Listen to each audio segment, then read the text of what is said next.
नमस्कार। सम्पूर्ण वैदेशिक रोजगारको सिलसिलामा मलेसियामा रहनुभएका आम नेपाली दाजुभाइ एवं दिदीबहिनीहरूलाई यदि तपाईँहरूले मार्केटमा गएर चामल खरिद गर्दै हुनुहुन्छ भने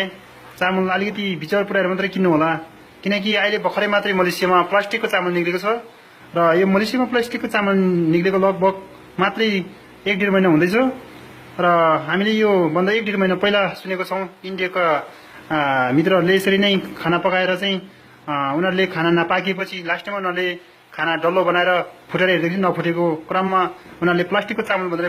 अनुसन्धान भइसकेको थियो र पछि हामीले आज मात्रै हाम्रो शेर्पा कितुङ मलेसियाका अध्यक्ष ङाङ नुरी शेर्पाले हिरो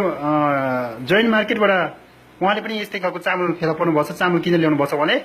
र चामल किनेर ल्याउने क्रममा उहाँले रुममा लिएर पनि बिहान खाना पनि पकाएको थिए र हामीले पनि खाना खाएको थियो, एक छाक खाएको थियो, तर खाना आधी पाकेको थियो आधी पाकेको थिएन। तर हामीले सोचे पानी कम भएको होला भन्ने सोचे फिलिङ गरेँ र अहिले बेलुका पनि हामीले मस्ती पानी हालेर मजाले पकाउँदा पनि खाना नपाकेपछि हामीले डल्लो बनाएर हामीले ट्राई गरेको थियो। ट्राई गर्दाखेरि अहिले हेर्नु सक्नुहुन्छ तपाईँहरूले यहाँ चामल डल्लो पारेर चाहिँ भुइँमा हान्दाखेरि हाम्रो अब अरिजिनल चामलले फुटिहाल्छ र टाँसिहाल्छ। तर यो प्लास्टिकको चामल भएको कारणले गर्दाखेरि चाहिँ यो कहिले नै नफुट्ने, बच्चाहरूले खेल्ने फुटबल भन्दा पनि अझै बलियो भएको हामीले महसुस भएको छ। तपाईँले खुद देख्नुहुन्छ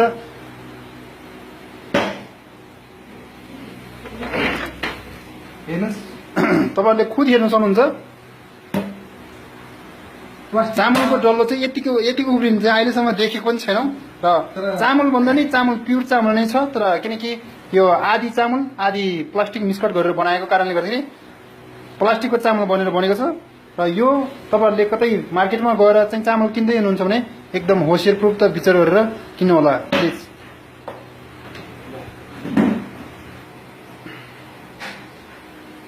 रोजगारीको सिलसिलामा चाहिँ नेपालदेखि मलेसियामा आउनुभएका सम्पूर्ण नेपाली दाजुभाइहरूलाई चाहिँ म के गरेर भन्न चाहन्छु भन्दाखेरि तपाईँहरूले मार्केटमा चाहिँ चामल किन्दाखेरि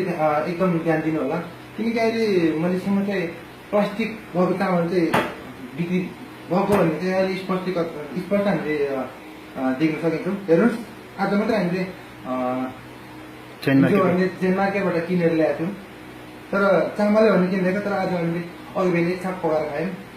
र त्यतिखेर चाहिँ पानी राम्रोसँग हालेर चाहिँ पाक्ने पकाएको थियो, तर आधा पाकेको आधा नपाकेको भएको कारण चाहिँ फेरि अहिले बेलुका पनि त्यही चामल पकाएर हेर्दा चाहिँ शङ्का लागेको कारण हामीले चाहिँ यहाँ टेस्ट गरेर हेर्नुहोस्,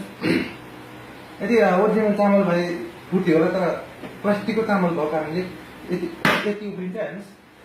तपाईँहरूले पनि मार्केटतिर चाहिँ चामल किन्दाखेरि एकदम ध्यान दिनु होला र यो भिडियो सक्दो सेयर गरिदिनु होला जनचेतनाको लागि। धन्यवाद।